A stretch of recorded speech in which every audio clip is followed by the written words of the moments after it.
Alright, guys, I'm gonna do another video on doing my thing here with gloves. Tell you why I always use these gloves. I repeatedly tell people that have been following me and know me, because this is not about yoga, this is not about, no glamour detail. What people are missing out there is the kind of line of work I'm in. I should actually have my one hard hat, because I carry a hard hat once in a while for job assignments I do. So I incorporate this into the stuff I do, and I do this bare hand, but then do it with gloves, because a couple reasons to do gloves. Your occupation anyway, and do it, during break time. You do an occupation, or if you're out there in the construction area, use any implements that might be around, take advantage of that. And I want to do a separate video talking about this. If any of you guys, watch things like Game of Thrones, which I never seen it. But if you want to, the reason why I bring that up is because gloves like these, different kind of things that you use in construction anyway, whether you're on your hands, keep you from bashing your hand in construction. This and knee pads, so you don't run up your pants and then mess up your knees. You could be using knee pads in an occupation. I have used elbow pads in one video. I should have brought them out using, because the stretches I've done to show you too. Knee pads and then gloves and even elbow pads. Not just for construction. If you're into those movies, ripping the groin, look like tactical armor, or maybe other kind of modern tactical armor. But I never seen Game of Thrones, but when I saw Willow, the movie Willow, like some of my female yoga people I subscribe to and other fans throughout, so I want to include women too that know me, not just looking at women, because so I can look at, not so you can look at boobs and butts. I want to be able to do these stretches too. But any of you have any female characters, well, you want to watch Game of Thrones. But like I said, my thing back in my day, my gray-haired, balding, aging heavy metalhead, I remember the female woman who was the daughter of the bad guy, the woman, the witch and all that. She was able to do high kicks, and she wore armor. So if you got yins out there that want to watch Game of Thrones and all that too, you could do something you own, and it's like wearing armor too. And like one of the examples too, you want to do some kind of for like an elbow here, I would want to wear an elbow pad, to use a knee pad to be able to do a kick. Not only is this good for your knees, it's like wearing tactical armor too. If you're into any other kind of movies like that, gauntlets and armor too. Then when I use this, it's whether you hit somebody with it or with your fist, but it's like that. So I do this bare hand. Whether you do it like this or like this. Well, it resembles. I actually preach about the sports when you're back in college or school. You've seen people do, and maybe you can't get all that flexibility, but you can do some of it. But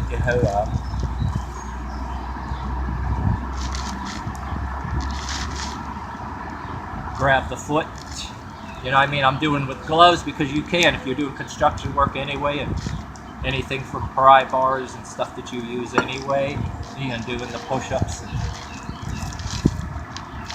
then you do a Persian style like push-up, cross between that and a split. Just do something like this,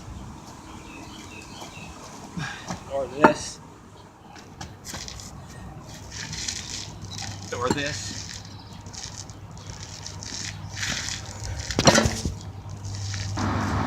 See what it does to try to help you spread out the flexibility, you know what I mean?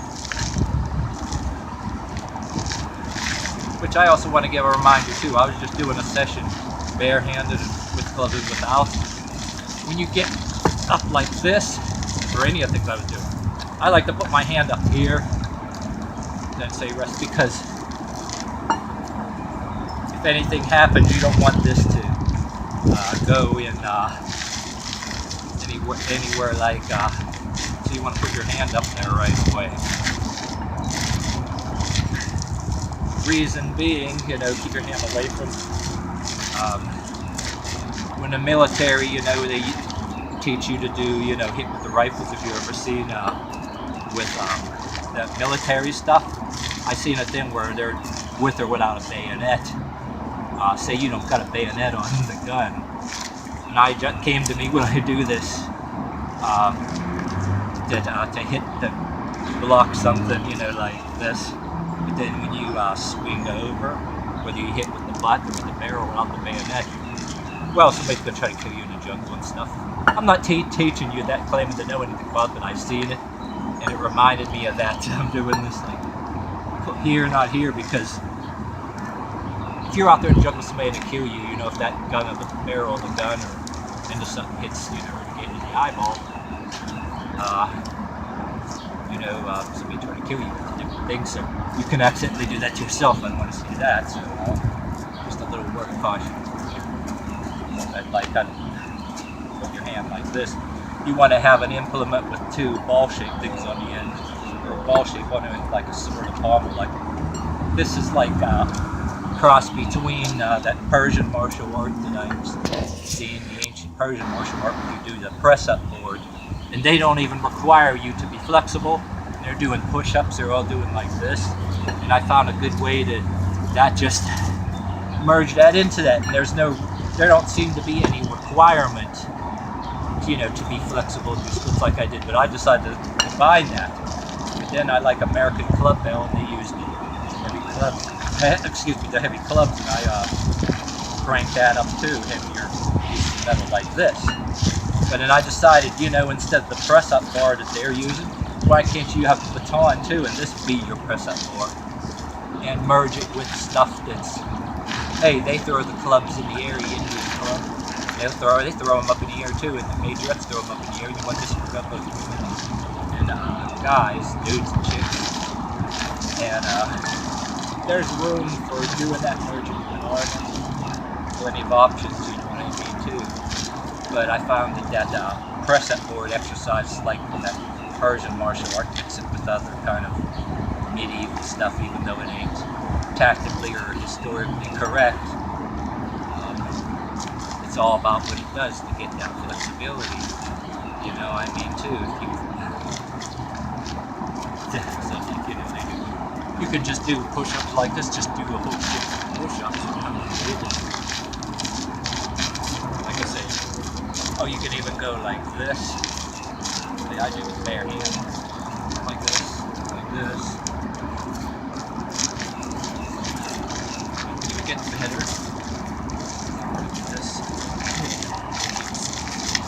Go down. See, you try to get yourself in a seated position. I can sometimes go right, pick this up over my head. But if I do it wrong right now, if I'm properly seated, I can rip my groin real good. And I don't want that, you know. Because, you know, sometimes you're not flexible all the time every single day. But yeah, I get this low, and sometimes I can do it.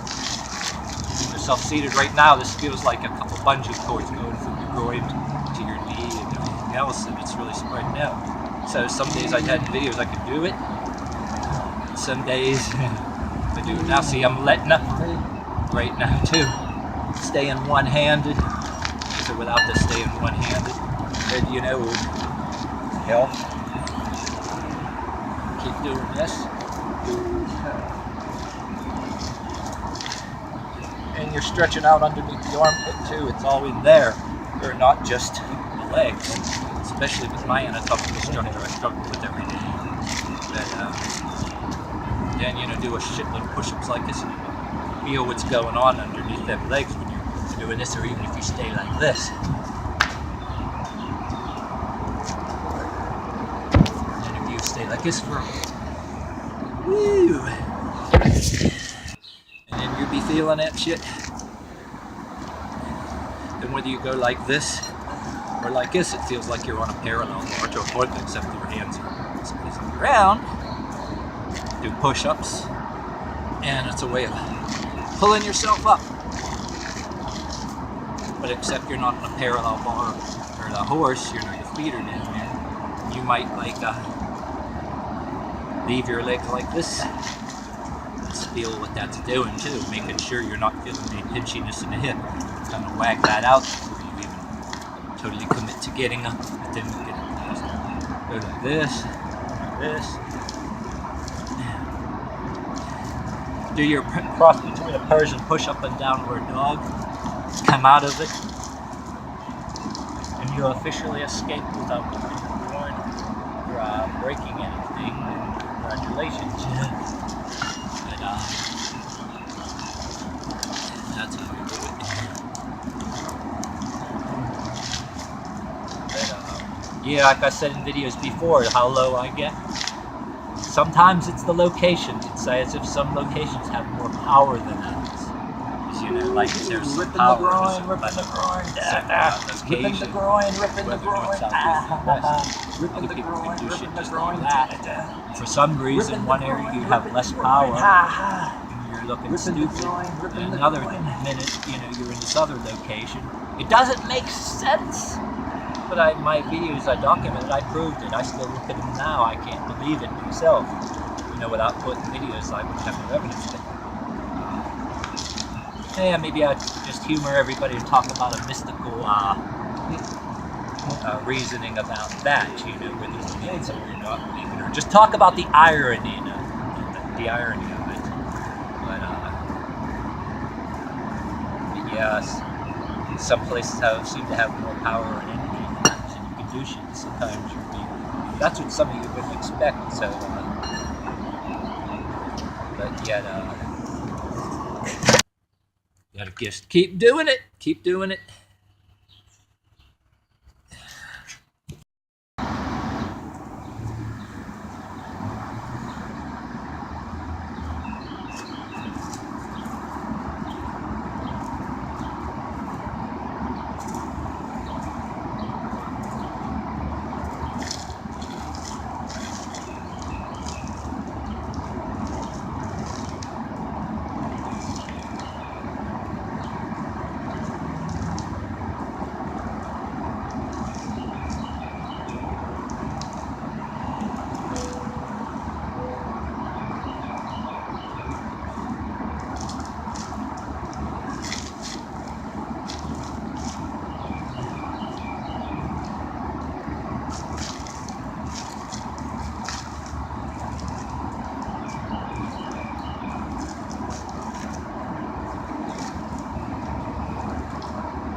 Now, when you feel you're almost seated, you can lean a little bit forward, like this. Try to push up, but then, you know, bring your shoulders up and kind of try to make yourself seat up. Try to take the pressure off of your arms, and you feel that pulling when you're almost seated before you actually attempt to bring this over your head. And if you're feeling a little too much, don't do it, but keep that flexibility going, you know, do it every day. Everything else you have to do every day, you kind of lose the flexibility, unfortunately. Try to maintain about this much, you're fine, but then you go for your escape, come out of it. Got some tension going on there. Anchor your feet down, you know, and don't put no shock to your system or your hips. Do what you feel, know your limits. Come back into a downward dog thing, and you're out of it.